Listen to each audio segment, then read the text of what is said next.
Bismillahirrahmanirrahim. Qala musannifu rahimahullahu ta'ala wa adama nafa'a bihi wa bi ulumihi fid dharain amin.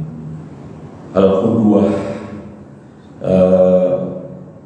mengikut imam di dalam sholat ya.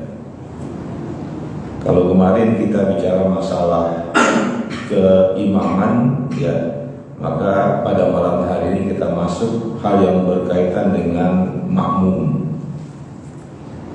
Syurutul qudwati ya, nanti akan dibahas tentang syarat mengikut imam. Kemudian akan dibahas niyatu mufaraqatul imam wa qatlul qudwah, niat berpisah dari imam dan memutus menjadi makmum ya. Kemudian berikutnya ahwalul muqtadi, berbagai jenis makmum ya. Nanti ada yang namanya makmum mudrik, makmum lahik, dan makmum masbuk. Yang pertama kita lihat tentang syarat-syarat sahnya mengikut imam. Dzakar Syafi'iyyatu sab'ata syurutin li sihhatil qudwati yumkinu fahmuha min furu'il maqam tsani sabiq.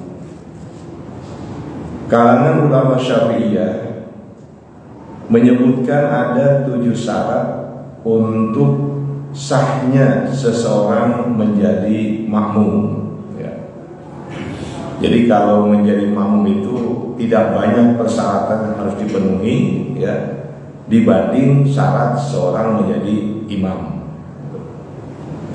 Yang pertama, ini dalam mazhab Syafi'i, alla ya'lamal muqtadi budlana sholati imamihi bihadatsin aw ghairihi, bahwa makmum tidak mengetahui batalnya sholat imam disebabkan adanya hadas atau yang lainnya ya.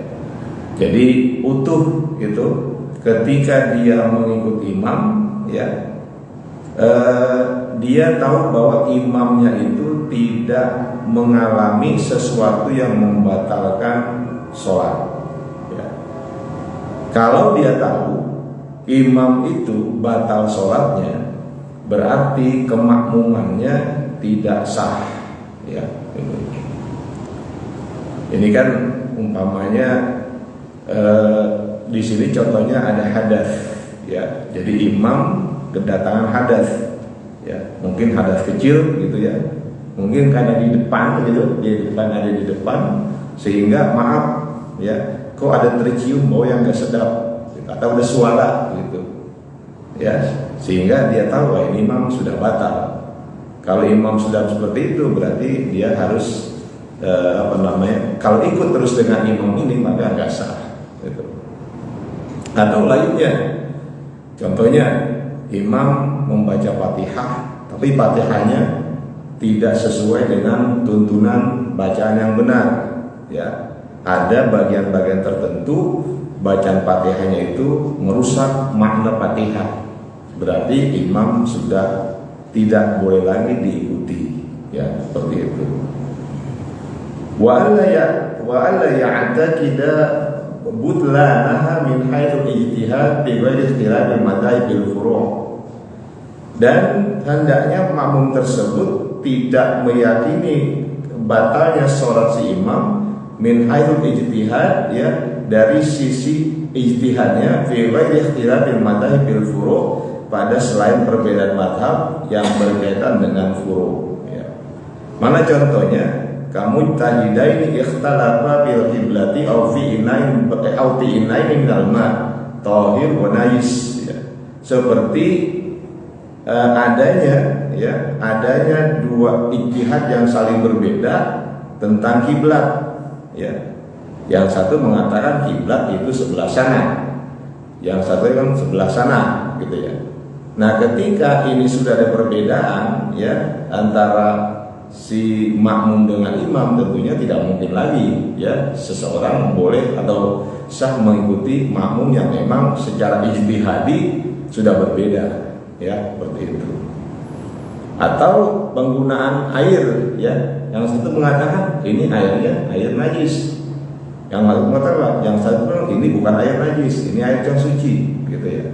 Nah, ketika itu ada perbedaan macam itu, maka satu ya yang berbeda dengan keyakinan yang lain, maka makmum tidak bisa ya mengikuti imam yang punya perbedaan yang prinsip semacam itu, ya. Gitu.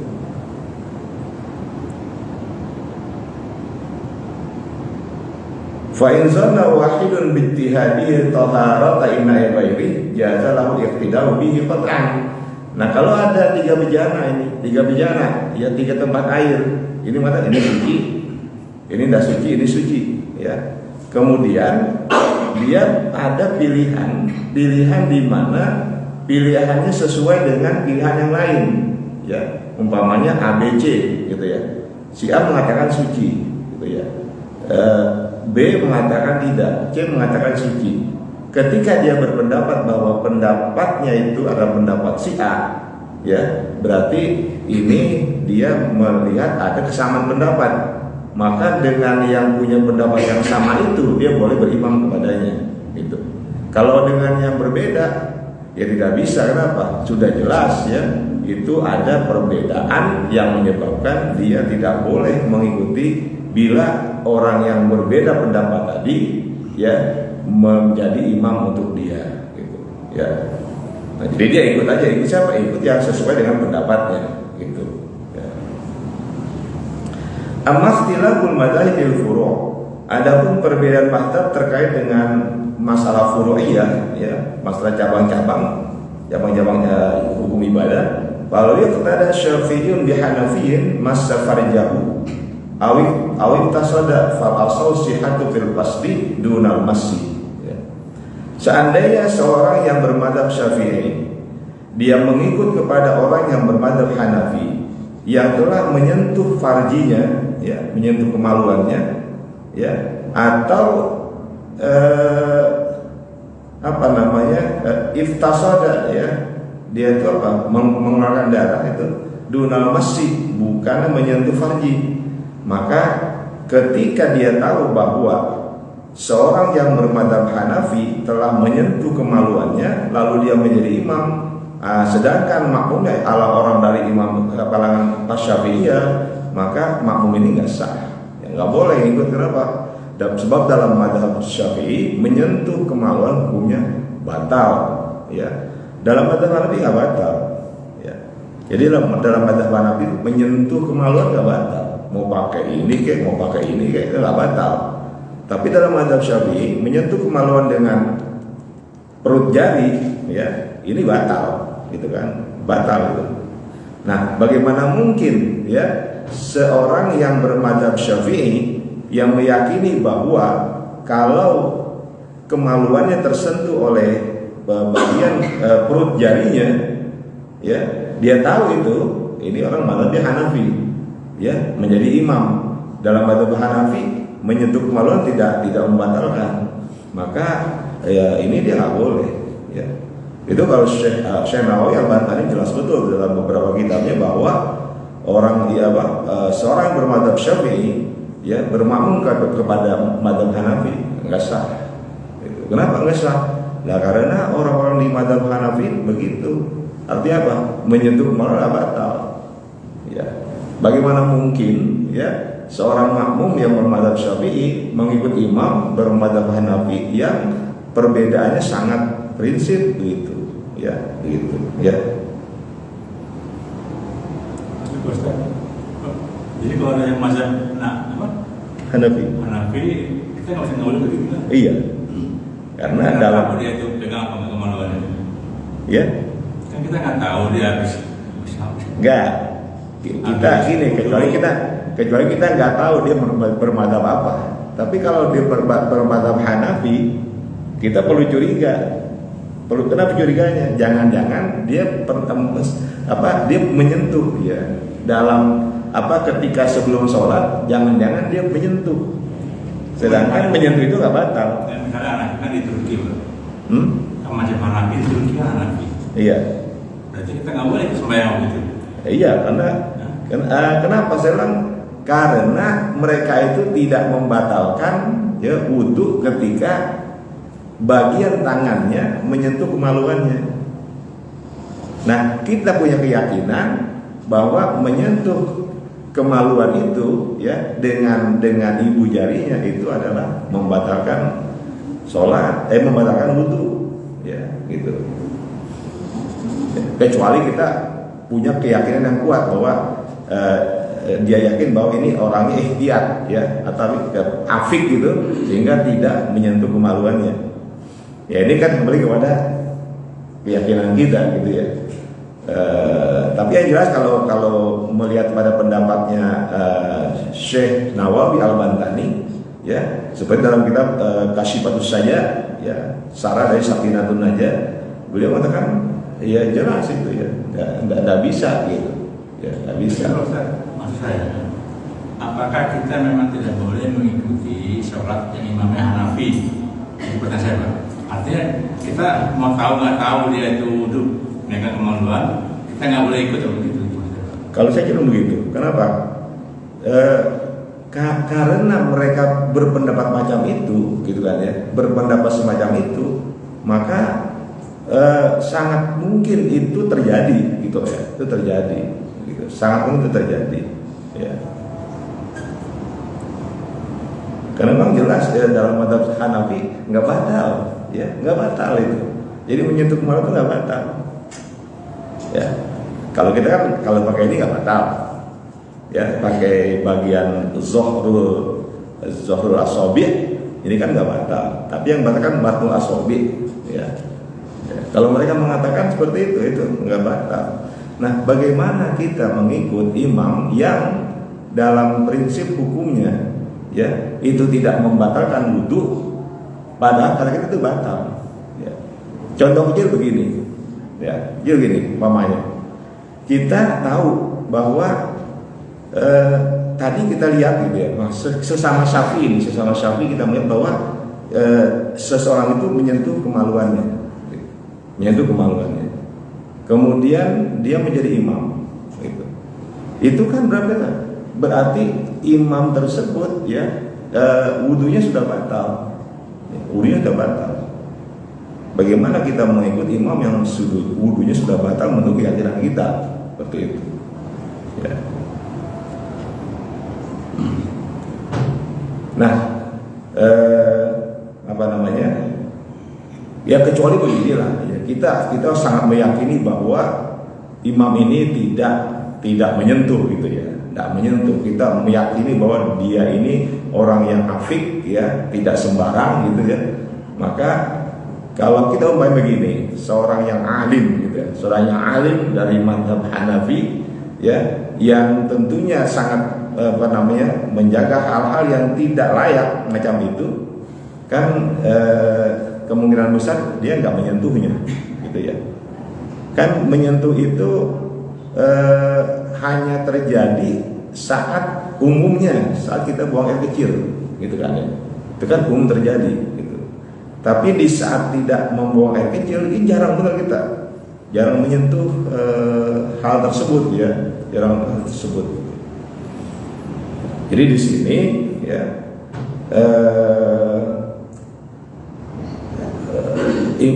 kalangan Syafi'i mengatakan menyentuh ya dunal masjid, tapi untuk sentuhan ya, untuk sentuhan itu ini jelas-jelas ya dalam mazhab Syafi'i tidak boleh mengikut imam kepada orang yang bermadzhab Hanafi ya. Kenapa i'tibar bi i'tiqadil muqtadi li annahu muhditsun 'indahu bil masjid ya dunal fasdi. Jadi ini satu i'tibar ya, satu ungkapan ya, satu pernyataan i'tiqadnya orang yang makmum tadi ya, keyakinan si makmum tadi dia muhditsun 'indahu bil masjid, karena semuanya dia itu berhadas ya dengan apa? Dengan menyentuh dunal fasdi, bukan karena mengeluarkan darah. Ya. Itu kan dalam madhab Syafi'i, fasdu itu mungkin kalau fasdu Pak. Fasdu kan untuk pengobatan ada dua, ada bekam, ada fasdu. Kalau bekam itu kan dengan melukai permukaan kulit gitu ya, sehingga mengeluarkan darah. Itu nggak ada masalah ya untuk wudhu kita gitu. Kalau cuma sedikit ya, kalau cuma sedikit. Tapi kalau fasdu itu kan mengambil bagian pembuluh darah balik gitu, yang kotor itu ditusukkan di situ, nanti keluar, ya besar keluarnya itu, memancar seperti itu. Itu dalam madhab Syafi'i masih dimaklumi, ya kebolehannya. Itu tapi kalau sudah terkait dengan menyentuh kemaluan, di sini jelas bahwa mazhab Syafi'i tidak mentoleransi bahwa itu tidak membatalkan. Nah, di sini lagi-lagi bi'tibaril muqtadi, ya. Iktibaran bi'tiqadil muqtadi. Yang makmum itu yakin benar. Kalau yang makmum meyakini tidak ada masalah. Ya. Ketika dia yakin benar bahwa ini imam pernah menyentuh kemaluannya, maka dia nggak boleh ikut. Tapi kalau dia tidak meyakini, saya yakin ini imam nggak menyentuh kemaluannya, maka itu nggak ada masalah, gitu. Ya, di sini ada redaksi tambahan, i'tibaran bi i'tiqadil muqtadi, ya. Itu dengan adanya keyakinan si makmum bahwa imam tadi adalah imam yang sudah berhadas disebabkan dengan menyentuh kemaluan, gitu. Ya. Maka tadi saya katakan kalau orang-orang alim gitu ya, orang-orang alim ya yang menjadi imam gitu, kita bisa meyakini bahwa tidak akan menyentuh gitu kan ya, karena memang sesuatu yang tidak biasa gitu ya, tidak biasa gitu itu ya, menyentuh kemaluan itu kan nggak biasa, kita saja jarang gitu, kecuali kita buang air kecil gitu. Tapi untuk yang lain sebenarnya tidak ya. Kemudian yang kedua, alla ya'taqida wujuba qada'is salati, si makmum itu tidak meyakini tentang wajibnya si imam untuk mengqadha salat. Maksudnya begini, ada seorang imam, dia tidak berwudu tapi dia tayamum, ya. Dia tidak wudu tapi dia tayamum, di mana di tempat tersebut umumnya ada air, ya. Jadi ketika seseorang tayamum dan di situ umumnya adalah tempat yang air banyak, maka ketika dia tayamum dan dia sholat, nanti sholatnya diqadha, gitu. Sholatnya diqadha. Nah, kalau imam yang berstatus semacam itu, ya, dia sholat dengan tayamum, di mana dia itu bukan orang yang musafir, orang yang memang tinggal di situ, dan di situ adalah tempat yang umum banyak air, maka itu hukum sholatnya kan dia mesti diqadha. Kalau makmum itu yakin, i'tiqadnya yakin bahwa ini makmum, ya, dia tahu tadi tayamum, ya. Imam tadi tayamum, ya. Sedangkan tayamum di tempat yang umumnya ada air, ya, maka itu hukum sholatnya adalah harus diqadha. Ketika air sudah memang dia dapatkan, itu harus diqadha. Nah, imam semacam itu, ya, kalau diikuti oleh makmum, maka keikutan dalam sholat tadi itu tidak sah, ya. Kemudian Allah yakuna makmuman, bahwa imam yang diikuti itu bukanlah seorang makmum. Fala tasihu qudwatu bi muqtadin fi hali qudwati, maka tidak sah, ya, mengikut kepada orang yang jelas-jelas dia pun jadi makmum. Kenapa? Li'anau tabiun li ghairihi bil yalhaquhu sahwahu, ya. Karena sesungguhnya dia itu adalah mengikuti kepada imam yang lain. Jadi ini juga sesuatu yang jarang lah gitu ya. Artinya untuk terjadi hampir-hampir tidak mungkin gitu ya. Tapi kalau itu terjadi, maka ya sholatnya itu keimamannya tidak sah ya. Ketika dia jadi makmum nggak sama mamanya, di sini lagi sholat ya, karena dia entah bagaimana dia justru ikut kepada orang yang lagi menjadi makmum itu. Ini kan kondisi yang jarang ya, tapi ini satu hukum yang mesti ditentukan. Itu boleh nggak jadi makmum kepada orang yang lagi ikut imam? Dalam mazhab Syafi'i itu nggak boleh. Kemudian alla yakuna masykukan fi kauni imaman aw makmuman. Dia itu tidak ragu ya, makmum tidak ragu apa keadaan imam itu sebagai imam atau makmum. Fa in syakka lam yasihha tidak ubih, maka jika dia ragu ini orang makmum apa imam ya gitu ya. Nah, itu berarti kemakmuman dasar dalam jamaahnya ya.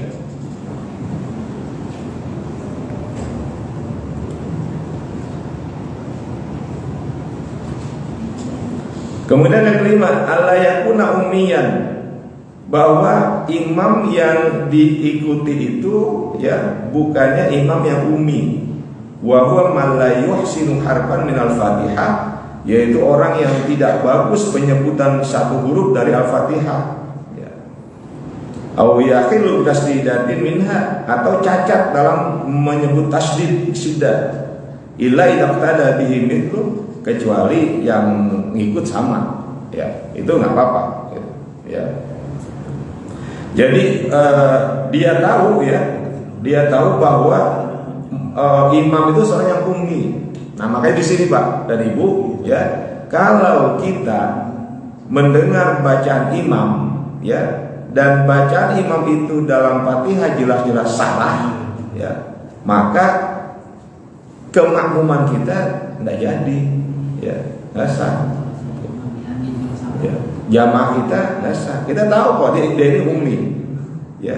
Apa kriteria ummi? Di sini dikatakan apa? Malla yuhsinu harfan minal Fatihah, orang yang penyebutan satu huruf dalam Fatihahnya itu nggak benar ya. Atau orang yang ketika membaca harusnya siddah, dia nggak siddahkan. Iya karena wudu, iya karena nasta'in, itu nggak sah ya. Itu. Kenapa nggak sah? Artinya udah beda jauh. Ya, ketika iya karena wudu, hanya kepadamu kami menyembah, kami beribadah, ya. Tapi kalau iya karena wudu, itu iya itu dalam tradisi Arab itu apa? Nama sesembahan berhala, ya. Jadi bagaimana itu kalau iya karena wudu ya, kepadamu wahai berhala kami beribadah, ya. Makanya di sini bagus ya, sudah ada semacam pembelajaran tentang Al-Quran ya, itu sama Al-Fatihah itu ya, seperti itu. Yang keenam, alla yaqtadi ar-rajulu bil mar'ati ya, laki-laki tidak boleh mengikut pada perempuan. Walau sholahal ba'du matabayyana kubru aw junudu ya, au kaunu mur'atan au makmuman au ummiyan a'adaha ya. Jadi kalau dia tahu ternyata imamnya itu ya adalah orang yang enggak waras. Ini kan pikir mainnya jauh ya. Artinya walaupun ini hampir-hampir enggak mungkin terjadi, tapi bisa terjadi gitu. Ya. Dia baru tahu, oh imam itu kan orang enggak waras ini, orang yang dianggap yang gila. Atau dia baru tahu kalau imamnya perempuan ya, gitu. Atau dia baru tahu kalau imamnya orang yang ummi, maka dia mesti mengulang sholatnya ya, dia mesti mengulang sholatnya gitu. Jadi ketika ikut imam tadi itu yang ummi tadi, ternyata kok bacaan begini gitu ya. Berarti dia ini orang yang memang tidak memahami bacaan Fatihah, Setelah selesai, dia kalau memang nggak mau parokoh ya, setelah selesai maka dia harus mengulang sholatnya. Gitu. Ya. Nah ini bagian yang terkait dengan apa namanya imam yang tidak pandai membaca Al-Fatihah, tolong jadi catatan ini. Ya, artinya tidak bisa sembarang kita menetapkannya menjadi imam, begitu. Ya, karena efeknya jauh nanti menyebabkan yang lain nggak sah sholatnya. Itu kalau ternyata yang lain tuh kemudian nggak ada, nggak ulang atau nggak mufarokoh, ya, kan jadi rusak ini. Yang berikutnya, niyatul mufarokatil imami waqatil qudwah. Niat berpisah dari imam dan memutus kemakmuman. Arabna sabiqan annahu inda Syafi'iyah tanqati'ul qudwatu bi mujarradi khurujil imami min sholati bi hadatsin aw ghairi. Kita sudah memahami dari uraian terdahulu sesungguhnya menurut kalangan ulama Syafi'iyah mengikut imam itu terputus bi mujarradi khurujil imami min sholati di saat ya atau di saat imam keluar dari sholatnya bihadatin al ghairi dengan sebab hadas atau lainnya. Itu prinsip umum ya. Jadi kalau imam sudah keluar ya berarti qudwah nggak ada lagi ya. Ikatan antara makmum dan imam itu nggak ada lagi ya. Wa qala Syafi'iyyah wal Hanabilah. Kalangan ulama Syafi'iyah dan Hanabilah mengatakan in ahrama syakhsu makmuman, jika seseorang takbir ihram menjadi makmum, thumma nawa mufaraqatan imami, kemudian dia berniat berpisah dari imam, wa itmamu sholatihi munfaridan, dan dia menyempurnakan sholatnya sendiri ya, jaza inda syafi'iyati, itu menurut ulama Syafi'iyah boleh, sawaun kana li udrin ya, sawaun kana li udrin, baik itu karena ada udzur am li ghairi udrin ma'al qaroha, atau enggak ada udzur, enggak ada apa-apa, dia bisa aja, boleh tapi makruh ya. Itu li mufaraqati lil jamaati al matlubah wujuban aw nadban muakkadan, karena dia berpisah dari jamaah ya, yang dimana berjamaah itu dituntut ya, baik hukumnya wajib ataupun sunnah muakkad. Wajaza li udrin faqat indal Hanabilati, sedangkan ulama-ulama Hanabilah membolehkan makmum berpisah dari imam kalau ada uzur saja. Ya, kalau tidak ada uzur, memang ada dua pendapat. Ada yang mengatakan kata akalan Hanabilah rusak sholatnya, ada yang mengatakan tidak rusak sholatnya. Tapi menurut pendapat yang paling sahih dalam mazhab Hanabilah, berpisah dari imam ya tanpa adanya udzur itu merusak sholatnya, nggak sah sholatnya ya. Jadi nggak ada udzur apa nih, udah dia pisah ya, misah gitu, nggak ikut imam lagi. Itu kalau nggak ada udzur, kata mereka itu nggak sah. Dalam mazhab Syafi'i sah saja walaupun makruh, nggak ada udzur. Wastathna Syafi'iyatul Jumu'ata fala tasihu niyatul mufaraqati fi raqatil ula minha. Kalangan ulama Syafi'iyah mengecualikan dalam sholat Jumat di mana tidak sah niat mufaraqah di rakaat yang pertama. Ya. Di rakaat yang pertama itu enggak sah. Rakaat yang kedua boleh gitu ya. Gitu. Umpamanya begini. Kita baru Allahu Akbar dalam sholat Jumat, rakaat pertama kita mulai apa? Niat mufaraqah. Ini nggak sah mufaraqahnya, ya, karena Jumat itu menjadi sah kalau dia mendapatkan satu rakaat bersama imam. Ya, kalau dia mendapatkan satu rakaat bersama imam maka Jumatnya sah. Tapi kalau dia tidak mendapatkan satu rakaat bersama imam maka tidak ada Jumat lagi. Ya, umpamanya begini Pak, Ibu. Seseorang datang terlambat, ya, datang terlambat Jumat, sudah rakaat yang kedua, ya, rakaat yang kedua. Nah, dia ikut rakaat yang kedua, begitu. Ketika dia ikut rakaat yang kedua, berarti dia tertinggal satu. Maka ketika dia tertinggal satu, nanti ketika imam salam, dia bangun untuk menentukan satu rakaat karena ketinggalan satu. Ya. Tapi kalau imam sudah masuk ke rakaat kedua, i'tidal. Imam sudah i'tidal, sudah sami Allahu liman hamidah. Kita baru sampai Jumatan, itu rakaat kedua. Ya, kemudian dia niat sholat Jumat 2 rakaat. Ya. Ketinggalan 2 rakaat. Imam salam, bangun. Berapa nerusinnya? 4. Bukan 2. 4. Ya. Itu namanya sholat wala nawa wala sholat. Sholat tapi enggak ada niatnya, enggak ada niat zuhur, tapi dia niat Jumat tapi enggak sholat Jumat. Gitu. Dia nambah 2 enggak sah. Ya, itu pengecualian ya terkait dengan mufaraqah. Terus gini kasusnya, kalau sedang Jumatan, makmum sudah ikut 1 rakaat bersama imam, 1 rakaat dia ikut bersama imam. Ketika rakaat yang kedua, mungkin 1 karena hujan atau dia ada di luar, atau kedua karena mungkin ada masalah kesehatan, ya. Sehingga dia kayaknya nggak mampu nih imam nih, sudah ikut rakaat pertama, ya, maka dia boleh mufaraqah. Dia berpisah, langsung dia sendiri aja, dia percepat gitu ya, umpamanya karena perutnya mulus lagi gimana, dia percepat, ya, dia sholat lanjut, dia salam sendiri, udah selesai, pulang, sah Jumatnya. Kenapa? Karena sudah ikut 1 rakaat bersama imam, cukup. Dia nambahnya 1 rakaat lagi. 1 aja. Iya, hanya 1. Jadi ketika imam sudah rakaat yang kedua, ya, dia merasa aduh yang ada nggak nyaman nih gitu ya. Ada yang nggak nyaman atau ada sesuatu gitu. Nah, kemudian apa? Udah dia niat mufaraqah.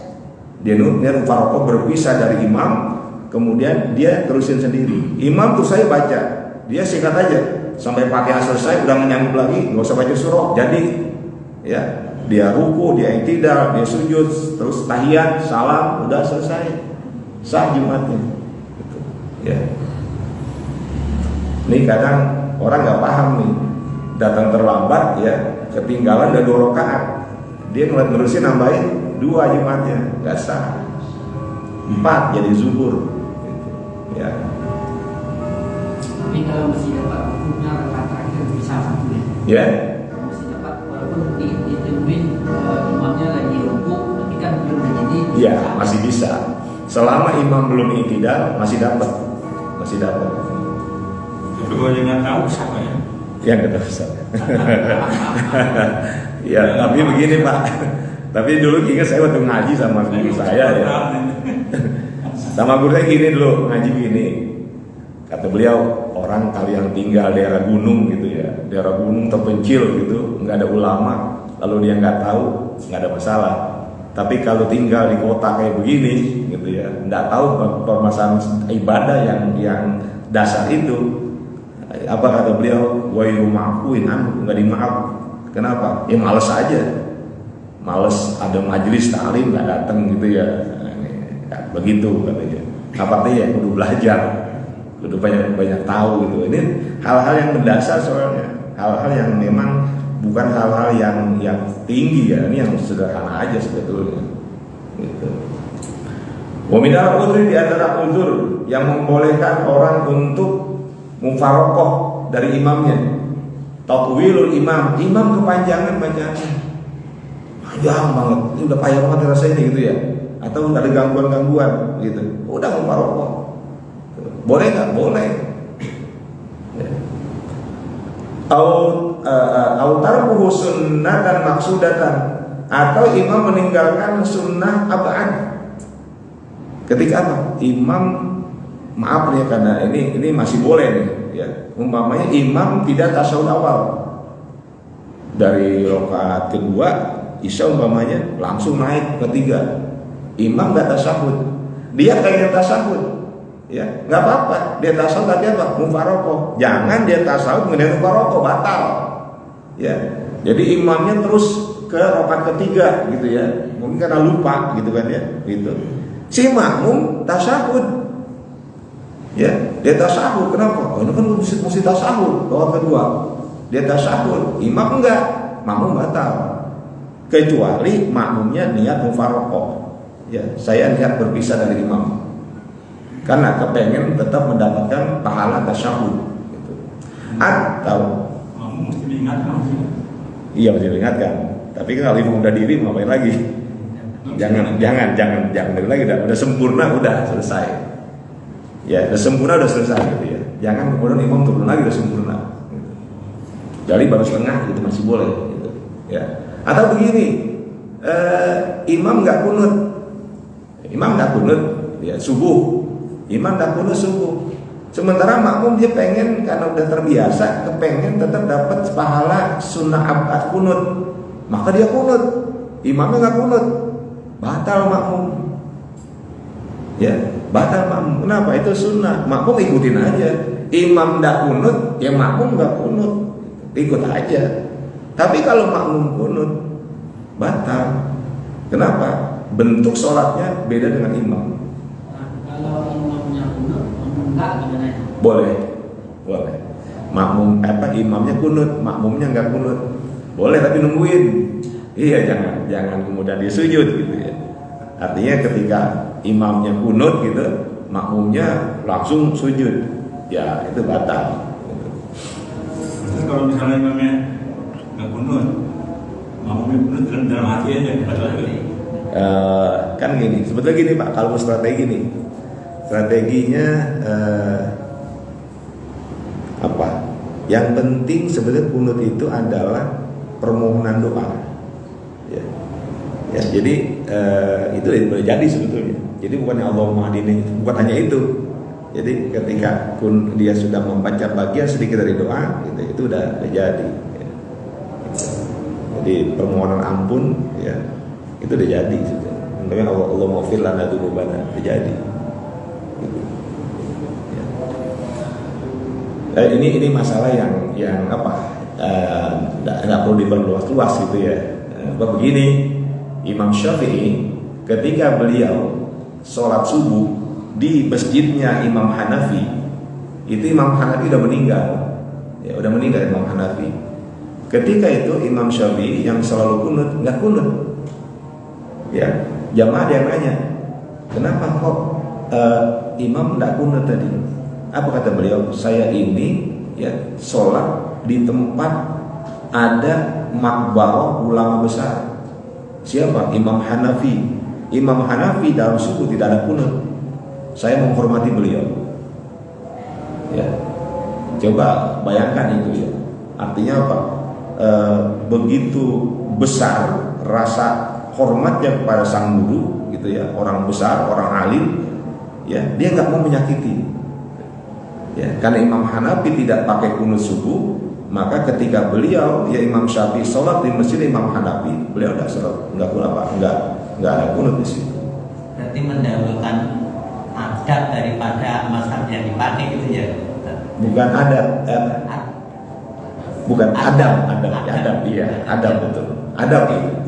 Sama lo gini Pak, ketika Buya Hamka menjadi imam, ya beliau di Al-Azhar itu nggak pakai kunut kan? Ketika tanya kenapa nggak pakai kunut? Di belakang saya ada tokoh NU, ya maka saya kunut. Beliau kunut tuh. Jadi beliau kunut subuh kan nggak biasa. Orang tanya kenapa? Karena di belakang saya ini ada tokoh Nahdlatul Ulama yang biasa pakai kunut, maka saya kunut. Kebalikannya ketika seorang tokoh NU jadi imam subuh, di belakang ada Buya Hamka, beliau udah kunut. Ya sama, ketika saya kenapa kok kunut? Di belakang saya ada Buya Hamka yang memang subuhnya tidak baik kunut. Tapi apa bedanya Pak? Tadi kan waktu di awal diterangkan kita nggak boleh mengikuti mazhab Hanafi tadi. Oh, dari prinsip Pak. Sekarang saya tanya. Kan kalau kita Enggak gini saya tanya Pak. ke belakang ibaratnya Enggak, kan tokoh besar. Enggak, saya tanya dulu gini. kunut atau ndak kunut batal nggak sholat? Nggak batal. Iya. Tapi menyentuh kemaluan batal wudhu nggak? Iya, tapi tadi kan pertama diterangkan kalau pokok intinya karena mereka bermazhab Hanafi, kita kalau makmum batal. Tapi ke belakang kan kalau kita bersakap, kalau imamnya ini baru bermazhab Hanafi tapi dia orang yang menjaga apa tadi? Iya. Kesahihannya yang belajar kan ada dua pendapat. Oke, gini. Ada kaidah usul fiqh, al-yaqinu la yuzalu bisyak. Keyakinan itu nggak bisa dihilangkan dengan keraguan. Ya. Jadi ketika kita yakin bahwa imam ini sah, dia imam yang afik, tidak menyentuh kemaluan, selesai. Meskipun mazhab Hanafi. Oh iya. Gitu. Jadi al-yaqin la yuzalu bisyak. Keyakinan itu nggak bisa dihilangkan dengan keraguan. Gitu. Ya. Assalamualaikum warahmatullahi wabarakatuh. So. Mungkin ini jarang terjadi Pak Ustaz. Tapi kan terjadi misalkan imam itu lupa nambahin rakaat jadi 5. Misalkan dia berdiri udah setelah dibaca Fatihah. Iya. Nah, itu posisi makmum apa kita tasawuf apa gimana? Oke, gini. Ada dua pilihan. Kalau imam lebih sholatnya, makmum yakin lebih. Ini kelima nih, udah kelima gitu ya. Udah isya di mana? Udah isya di mana? Udah isya di mana? Lanjut. Terakhir ya. Imam 5, makmum yakin udah 4. Ya, gimana makmum? Ada dua pilihan. Karena makmum yakin 4, jangan ikutin imam.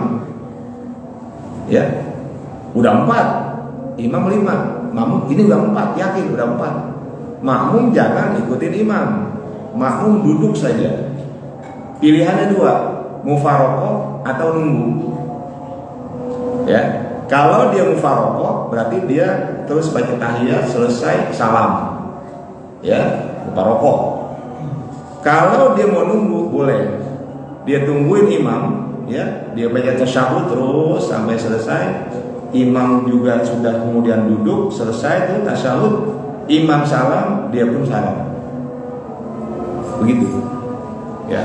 Kalau imamnya sujud sahwi, makmum enggak, itu makmum batal apa? Batal. Ya, batal. Kecuali sujud sahwi setelah salam, itu nggak apa-apa. Ustaz, nah, di sini pernah kejadian nih. Di sini imam maghrib kan 3 rakaat. Usia 3 Iya. keluarkan salam.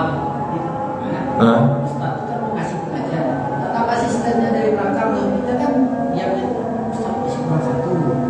Langsung naik lagi kan. Oh iya. Jadi gini, pernah ada kasus. Tapi udah lakukan dulu ini. Gak apa-apa. Gak apa-apa. Jadi benar ada kasus gini. Nabi sholat zuhur waktu itu 2 rakaat. Salam. Sahabat tanya, ya Rasul, ini kosong, gitu kan? Loh, mau berapa? Cuma 2 rakaat. Langsung Rasul naik lagi, nambahin 2 lagi. Udah ngobrol tuh. Tapi ngobrol itu ngobrol duniawi ya, boleh. Tapi ngobrolnya nggak dijawab sama ustaznya yang imam kan. Nah, iya gitu, nggak apa-apa. Kalau emang oh ya baru kurang 1, naik lagi walaupun udah salam ya, udah salam naik lagi. Makmum ngelamun semua. Ya? Makmum ngelamun semua. Oh, ngelamun juga. Iya, ya cukup. Nanti. Oke ya. Nanti yang termasuk uzur itu apa? Sakit. Makmum udah sakit, boleh dia mufarokoh, ya. Atau makmum ngantuk. Ini stop ngantuk bener nih gitu ya. Makmum udah ngantuk bener nih. Ya, muas udah ngantuk bener. Kalau ikut imam udah masih kacau nih gitu ya. Ya udah mufarokoh terusin sendiri ya sampai habis duluan. Itu masih boleh. Ya. Atau makmum takut barangnya hilang. Ya, makmum takut barang hilang. Ini kalau lama-lama hilang nih barang saya nih. Ya, dia boleh mufarokoh. Masih boleh mufarokoh. Ya, gitu. Atau takut ketinggalan rombongan sholat di belakangan dia. rombongan udah mau berangkat, gimana nih? Ya udah mufarokoh aja, cepet-cepet dia bersolat sampai rafi selesai, masih boleh, ya. Gitu. Ini ya. Karena sahabat Mu'adz bin Jabal pernah sholat, makmumnya keluar, ngadu sama Nabi. Rasul, tadi saya keluar, kenapa? Itu Mu'adz bin Jabal bacaan panjang bener. Langsung Mu'adz bin Jabal ditegur sama Rasul dengan ada marah, kenapa? Ya jangan panjang-panjang kalau sholat, lihat juga jamaahnya. Ya.